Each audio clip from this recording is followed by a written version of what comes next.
Hi guys, आज आपने caption में पढ़ तो लिया ही होगा कि मैं एक साथ 2 एपिसोड डब करने वाली हूँ। तो अगर आपने मेरी प्रीवियस वीडियो नहीं देखी है तो प्लीज़ देख लीजिएगा, और अगर आपने मेरे चैनल को सब्सक्राइब नहीं किया है तो ज़रूर कर लीजिएगा। एपिसोड की शुरुआत वहीं से ही होती है जहाँ ह्यूंग बहुत ही ज़्यादा बुरी तरीके से डर जाता है, और जब वो दिखता है तो क्या वो क्यूटी होती है। यहाँ पर वो कहता है कि तुम मेरे घर पर क्या कर रही हो, तो उसकी मॉम आती है और बताती है कि इसे मैंने बुलाया है और यहीं पर ही रहेगी। वो कहता है कि अगर ये यहाँ पर रहेगी तो मैं तो नहीं रहूँगा। तो वह कहती है कि तुम यहाँ से निकल जाओ, और उसे ही निकाल देती है और किटी को सोने को कहती है। क्यूटी तो वहाँ से पतली गली से निकल लेती है और उसकी मॉम भी सोने को चली जाती है। दूसरी तरफ डायरेक्टर चो और यूंजो दोनों ही मिलकर ड्रिंक कर रहे होते हैं। यूंजो बताती है कि शो में वो ह्यूंग को भी आया था जो कि बहुत ही ज़्यादा उदास था। मिस्टर चो कहते हैं कि तुम्हें इसका रिग्रेट है, तुम इस मुश्किल रिश्ते को कैसे संभालोगे, जिस पर वो कुछ भी नहीं कहती है। ह्यूंग जब स्टोर आता है तो उसके डैड उससे पैसे मांगने लगते हैं और उस बेचारे को उसे देने भी पड़ते हैं। जब ह्यूंग के डैड घर आते हैं तो क्यूटी उन्हें भी भूत बन के डराती है। बेचारे उन्हें देखकर डर ही जाते हैं और बेहोश हो जाते हैं। फिर क्यूटी उनकी वाइफ को बुलाती है और कहती है कि मैं पानी लेने आई थी और ये बेहोश हो गए, जहाँ उसकी मॉम उसको टेंशन लेने को ना कहकर चली जाती है। फिर वो रूम में आकर इनबुल को मैसेज करती है। अगले दिन ह्यूंग उसी शो की टिकट दोबारा एक लड़के से खरीदता है। वो ये बात यूंजो को भी बताता है। जब क्यूटी जा रही होती है तो ह्यूंग की मॉम उसे रोकती है। ह्यूंग की बहन जो कि खाना लेने आई होती है, जहाँ उसकी मॉम उसे हटा देती है और क्यूटी को खाने पर बैठा देती है। क्यूटी जो कि स्कैम ऑफिस जाती है, इसके बाद में वहाँ पर कोई भी नहीं होता है। एक ओल्ड मैन आते हैं और उसे डांट करके भगा देते हैं। इसके बाद ह्यूंग घर आकर शावर लेने के लिए कपड़े उतारता है। उतने में क्यूटी भी बाथरूम से बाहर आती है, जो उसे देखकर चिल्लाती है। फिर ह्यूंग भी डरकर कहता है कि तुम मेरे घर क्यों आई हो, अपने घर जाओ, जहाँ से वो चली भी जाती है। इसके बाद ह्यूंग और यूंजो शो देखने एक साथ जाते हैं और फोटो भी खिंचाते हैं, जिस पर यूंजो अपना चेहरा मास्क से ढक लेती है। यूंजो बिना कुछ कहे वहाँ से चली जाती है। रास्ते में ह्यूंग उस आदमी को जाते हुए देखता है। फिर वो शॉप पे आता है तो उसकी बहन उसे क्यूटी के साथ हुए स्कैम के बारे में बताती है, तो वो वापस जाता है। क्यूटी को भी पता चलता है तो वो भी जाती है।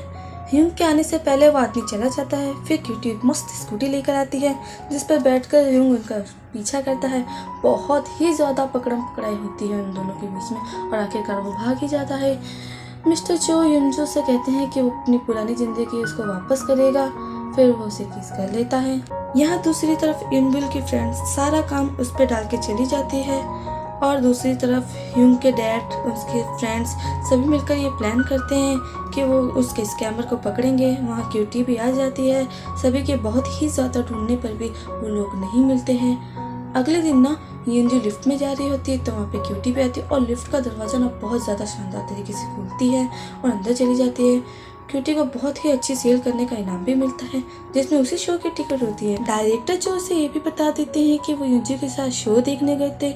ये जानकर उसे बहुत ज़्यादा ही गुस्सा आता है। वो यूंजो से कहती है कि ह्यूंग बहुत ही ज़्यादा अच्छे इंसान है, तुम उनके साथ शो ना देखकर डायरेक्टर चो के साथ शो देखने गई थी, और उसे बहुत ही ज़्यादा कुछ सुना देती है।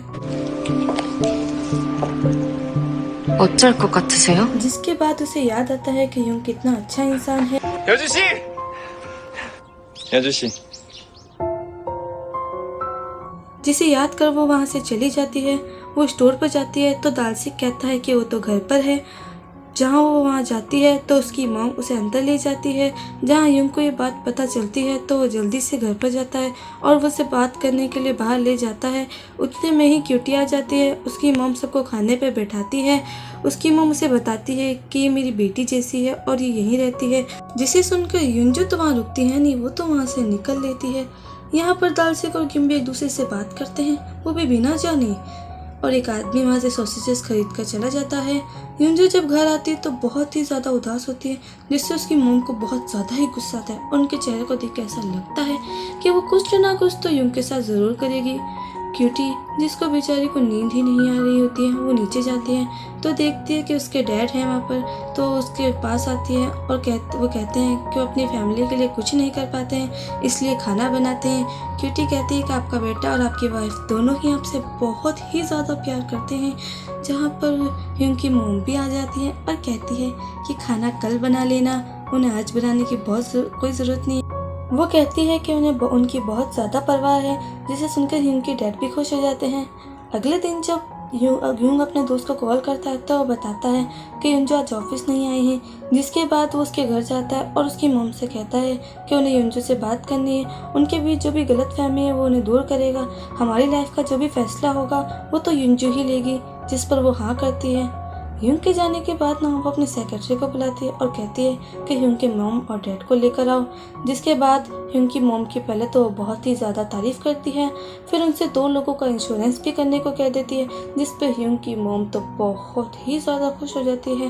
ह्यूंग की मॉम बताती भी है कि उनकी एक लड़की है जो एक गरीब लड़की से प्यार कर बैठी है, अब वो क्या करे, और बहुत ही भोली बनती है, उससे दूर कैसे करे। तो ह्यूंग की मॉम भी कह देती है कि उन दोनों को एक दूसरे से दूर करो, उनसे मिलने मत दो, और अमीर गरीब की बहुत सारी ही बातें करने लग जाती है, जबकि उन्हें ये पता भी नहीं होता है कि वो युंजो की मॉम है और जो इनके बारे में वो ये सब कुछ कह रही है वो उन्हीं का ही बेटा है। फिर वो चली जाती है और फिर ह्यूंग जब घर आता है तो देखता है कि क्यूटी घर छोड़ के जा रही होती है। तभी ह्यूंग को एक कॉल आता है कि किसी ने एक्सपायरी फूड खा लिया है और उसने कंप्लेन भी कर दी है। फिर कुछ देर बाद वो इंसान $3000 की मांग करता है। जब क्यूटी पूछती है तो वो बताता है कि $3000 में इस प्रॉब्लम का सॉल्यूशन कर लेगा। क्यूटी दालसी के पास जाती है और उससे उसकी हेल्प करने को कहती है। सीन शिफ्ट होता है जहाँ युंजो की मॉम ह्यूंग के डैड को भी बुलाती है। उसके बाद उनसे कार ड्राइव भी कराती है और उन्हें अच्छी सैलरी के साथ जॉब पे भी रख लेती है। इसके बाद सब लोग डिनर करते हैं। उसकी मॉम अपने इंश्योरेंस बेचने के बारे में बताती है, वहीं उसके डैड अपनी जॉब के बारे में बताते हैं, पर दोनों को पता नहीं होता है कि उनका काम एक ही इंसान से है। और यहाँ ग्युम्बी और दालसिक वो भी अपने अपने लवर के बारे में बताते हैं, पर उन्हें ये पता ही नहीं होता है कि वो कौन है। क्यूटी अपनी फ्रेंड युंजो के घर जाती है, जहाँ वो कहती है कि मैंने कभी ख्वाब में भी नहीं सोचा था कि तुम मेरे घर आओगी और मैं तुम्हारी मदद कर पाऊंगी। वो बहुत ही ज़्यादा इमोशनल हो जाती है तो क्यूटी से चीयर अप करती है। ह्यूंग की स्टोर की ब्रांच और कोई नहीं जीएस ग्रुप होती है, जहाँ मिस्टर चो ये केस युंजो को देते हैं। यहाँ जीवुक इनबुल के बारे में पूछता है तो वो बताती है कि वो बहुत अच्छा काम कर रही है और उसे जल्द ही डेब्यू भी कराया जाएगा। और यहाँ इनबुल उन लड़कियों के ऊपर कपड़े डालकर कहती है कि मैं तुम्हारी कोई नौकर नहीं हूँ मैं, और उन्हें डराती है। जीवुक क्यूटी को बताता है कि उसकी बहन ठीक है और बहुत ही ज़्यादा मेहनत कर रही है। जहाँ एक लेडी उसकी तस्वीर खींच रही होती है। क्यूटी हॉस्पिटल जाती है और उस आदमी से कहती है कि तुमने मेरे मैनेजर को डराया है। फिर वो दालसिक को बुलाती है जो बिल्कुल ही न्यू लुक में होता है और एक डॉन बनकर उन्हें डराता है, तो वो पैसे भी कम कर देते हैं। फिर क्यूटी ये बात ह्यूंग को जाकर बताती है। पहले तो बहुत ज़्यादा खुश होता है, फिर उसे डांट कर कहता है कि तुम्हें ऐसा नहीं करना चाहिए था। इसके बाद रात को जब जीवुक आता है तो ह्यूंग बताता है कि क्यूटी यहाँ काम नहीं करती है और उसके साथ एक स्कैम हुआ है, अब उसके पास घर भी नहीं है। जीवुक क्यूटी के पास जाता है और उसके अपने साथ घर चलने को कहता है। जब क्यूटी चुपके से जीवुक के घर आती है तब उनकी कोई तस्वीरें भी खींच लेता है और हमें क्या पता चलता है ये वही लड़की होती है। वो उसे अपने घर लाता है और उसे इनबुल के डांस ट्रेनिंग की वीडियो दिखाता है, जो क्यूटी उसके पास आकर देखती है, जहाँ कहीं न कहीं उसके दिल की भी घंटी बजती है। युंजो की मॉम उसे जानबूझकर ह्यूंग के डैड के साथ भेजती है, जहाँ वो दोनों एक दूसरे को नहीं जानते होते हैं। क्यूटी अपने मोटू मैनेजर से पूछती है कि आज उसे कोई काम है, तो वो मना कर देता है। ये सारा काम डायरेक्टर चू का होता है। क्यूटी जब स्टोर पर आती है तो देखती है कि वहाँ के स्टोर पर कुछ लोग इंस्पेक्शन करने आए हैं जो ह्यूंग ने बुलवाए थे। वो कहता है कि यही सही तरीका होता है। युंजो ह्यूंग को मिलने बुलाती है।